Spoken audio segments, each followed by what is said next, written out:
Damn it. ఏంటిటా కుండబద్దలు కొడతా అట్ట. నమస్కారం, కొండబద్దల ప్రేక్షకులకి స్వాగతం. జగన్మోహన్ రెడ్డిని ఏబిఎన్ రాధాకృష్ణ బాగా గట్టిగానే తగులుకున్నాడు, ఇంకా గట్టిగా కూడా కొడుతూ ఉన్నాడు.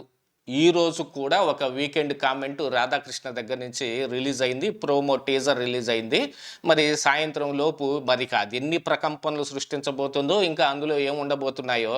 కాకపోతే గతంలో ఏ వీకెండ్ కామెంట్ మీద అయితే మరి కేంద్ర హోంమంత్రిత్వ శాఖ దాకా కంప్లైంట్ తీసుకుని వెళ్ళి లేళ్ల అప్పిరెడ్డి చేత కంప్లైంట్ పెట్టించిన ఆ తరువాత విధానం మార్చుకొని వీళ్ళు ఏబిఎన్ ఆఫీసుల ముందు నానా హంగామా గోలగోల చేయటం, అట్లాగనే ఏబిఎన్ రాధాకృష్ణని నోటికొచ్చిన బూతులన్నీ తిట్టటం, ఇంకా అసలు రాధాకృష్ణని వేసేస్తాం మేము వస్తే, రాధాకృష్ణ కొత్త పలుకు కాదు కదా, అసలు ఉత్తి పలుకు పలకటానికి కూడా లేకుండా చేస్తామని చెప్పిన కామెంట్లు ఈరోజు చాలా సీరియస్ అయి కూర్చున్నాయి.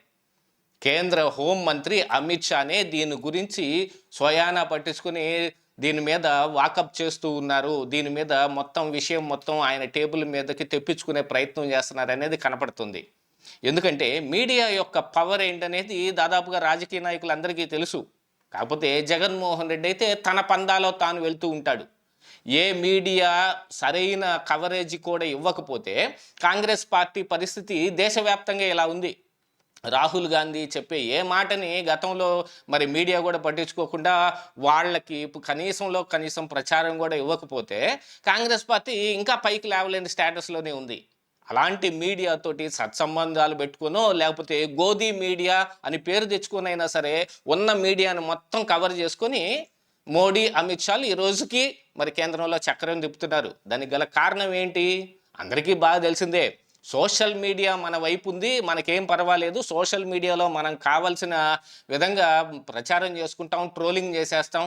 ఇప్పుడు జగన్మోహన్ రెడ్డి కూడా తన సాక్షి మీడియా ఏం ప్రభావితం చూపించటం లేదు కాబట్టి ఇక సోషల్ మీడియాలో డిజిటల్ ప్లాట్ఫామ్స్ అన్నిటినీ పెట్టుకుని యూట్యూబ్, ఫేస్బుక్, ఇన్స్టాగ్రాము, ఎక్స్ ఏది ఉంటే అన్నిట్లోనూ విపరీతంగా ఖాతాలను తెరిచి దాని ద్వారా ప్రచారం చేసుకునే ప్రయత్నం చేస్తున్నాడు. ఇదంతా గతంలోనే ప్రశాంత్ కిషోర్ ఆధ్వర్యంలో ఎప్పుడో 2014 సమయంలోనే మోడీ అమిత్ షా చేసుకొచ్చారు. కాకపోతే ఈ ఒక్కదానితో సరిపోయిద్దని వాళ్ళకి తెలీదా జగన్మోహన్ రెడ్డి లాగా? అందుకని ఆ తర్వాత వచ్చిన తర్వాత మీడియాను మొత్తం ఆకట్టుకొని ఎత్తి వాళ్ళ ఒళ్ళో కూర్చోబెట్టుకున్నారు. ఈ రోజున మోడీ ఏం మాట మాట్లాడితేనో, అమిత్ షా ఏం మాట మాట్లాడితేనో దానికే ప్రచారం జరిగింది, కానీ మిగతా రాహుల్ గాంధీ జరిగిందని మాట్లాడేదానికి ఏం జరగదు. అలాంటిది ఇప్పుడు 2 తెలుగు రాష్ట్రాల్లో విపరీతమైన ప్రభావం చూపించగలిగిన ఒక పత్రిక ఛానల్ ఏబిఎన్.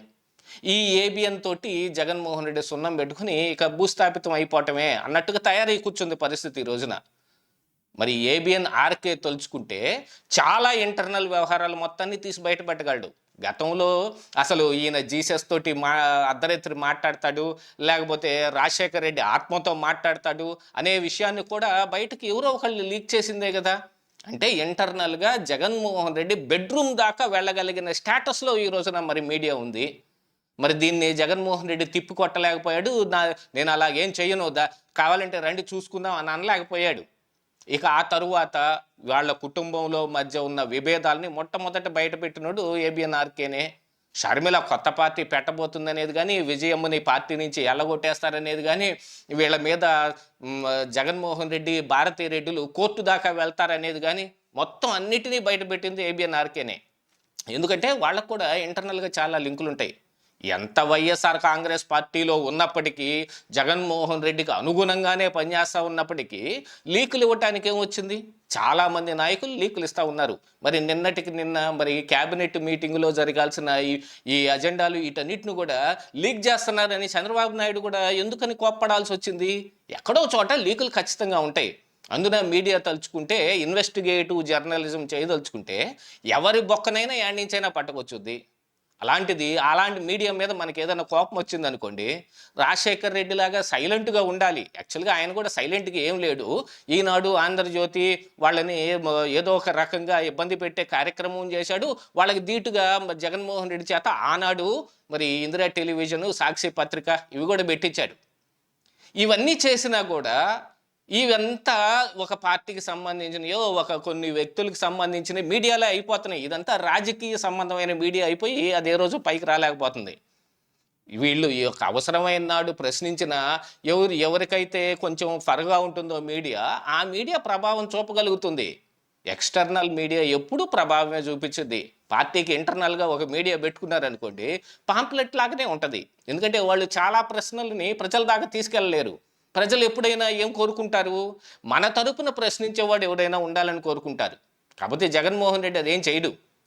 అమరావతి మీద అతి పెద్ద దెబ్బ తగిలింది జగన్మోహన్ రెడ్డికి.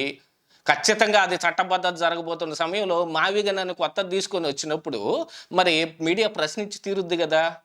దీంట్లో ఈ మావిగన్ని ప్రతిపాదనని మరి వైఎస్ఆర్ కాంగ్రెస్ పార్టీ నాయకులు గుడ్డిగా దాన్ని ఫాలో అవుతున్నారు తప్ప తిరిగి ప్రశ్నించట్లేదే అనే కోణంలో ఈయన కొన్ని ఉపమానాలతోటి ఒక వీకెండ్ కామెంట్ రాశాడు. ఈరోజు వీకెండ్ కామెంట్లో ఇంకా చాలా గుట్టు విషయాలు నా దగ్గర ఉన్నాయి, వాటన్నిటినీ కూడా నేను బయట పెట్టగలను అనే విషయాన్ని కూడా ఏబిఎన్ఆర్కే ఈరోజు సుస్పష్టంగా ఆయన వీకెండ్ కామెంట్లో ఈరోజు కూడా వచ్చింది.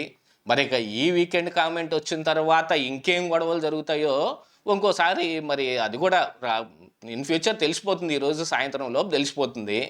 సరే, ఈ విషయం ఎలా ఉంటే అసలైంది ఏమిటి అని అంటే, కేంద్ర హోంమంత్రిత్వ శాఖ దాకా కంప్లైంట్ తీసుకెళ్ళి అక్కడే ఏ రకమైన ప్రభావం చూపించలేని స్టేటస్లో జగన్మోహన్ రెడ్డి కానీ వైఎస్ఆర్ కాంగ్రెస్ పార్టీ కానీ ఉంటే, ఆ కంప్లైంట్ ఆధారితంగా ఇప్పుడు ఆంధ్రప్రదేశ్ రాష్ట్రంలో ఏం జరుగుతుంది, అసలు ఏబిఎన్ ఆఫీసుల మీద దాడి ఎందుకు జరుగుతుందని తెలుసుకోవటానికి ఇంటెలిజెన్స్ ఈ రోజున విపరీతంగా కేంద్ర హోంమంత్రిత్వ శాఖకి సందేశాలు పంపిస్తూనే ఉన్నారు, వాళ్ళకి సమాచారం ఇస్తూనే ఉన్నారు.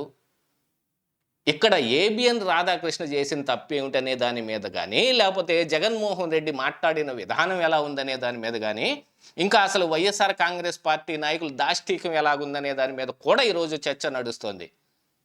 దీంతో పాటుగా మరొక వైపున న్యాయస్థానాల్లో కూడా ఈ రప్ప రాజకీయం చేస్తాం, విధ్వంసం సృష్టిస్తాం అని అంటే దాని మీద కూడా వైఎస్ఆర్ కాంగ్రెస్ పార్టీకి పెద్ద ఎదురుదెబ్బ తగిలింది. న్యాయస్థానాలు కూడా ఈ రోజున వీళ్ళు మాట్లాడే మాటలన్నిటి మీద ఖచ్చితంగా గట్టి యాక్షన్ తీసుకునేలాగానే కనపడుతుంది. పోలీసుల అసమర్థత వల్లనే వీళ్ళు ఇలా మాట్లాడుతున్నారు. వాళ్లే గట్టిగా ఉంటే 2024 తర్వాత కూడా ఇలాంటి ఫ్లెక్సీలు, హోర్డింగులు, పోస్టింగులు ఎలా వస్తాయి అని ప్రశ్నించారంటే మరి ఇక పోలీస్ శాఖ మాత్రం ఊరుకుంటుందా? ప్రభుత్వం మాత్రం వాళ్ళని నిమ్మతంగా నిద్రపోనిస్తుందా? ఎవరెవరు పోస్టులు పెట్టారో మొత్తం ఇప్పుడు వెలికి తీయటం మొదలుపెట్టారు. దీంతో పాటుగా కేంద్ర హోంమంత్రిత్వ శాఖకు కూడా పూర్తి సమాచారం వెళ్ళింది.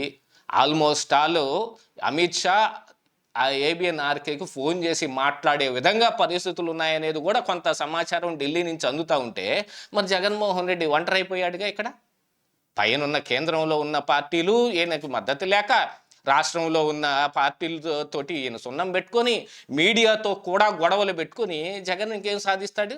ఇంకా ఆయన గేమ్ ఓవరే. ఇదే ఈరోజు కుండబద్దలు.